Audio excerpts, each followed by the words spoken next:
I wanted to talk to you about the new video from the Reply Girl. Okay, what was the video about?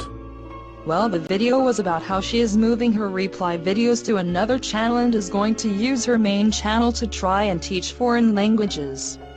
I think trying to do something productive like teaching is an excellent idea. So what is the problem? As you know from the links in the video description, YouTube is cracking down on these reply channels. In my opinion, she should focus her art channel on art, and not replies.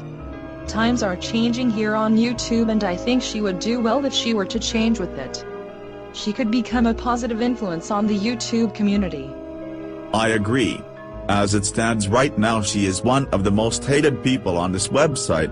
You can see by the look on her face that this negativity is starting to get to her.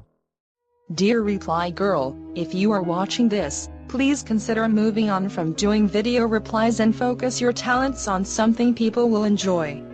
You will be much happier when your page is no longer flooded with negativity, and I think you will be able to gain new subscribers and respect. Not to mention more money as well. And baa baa booey to you all.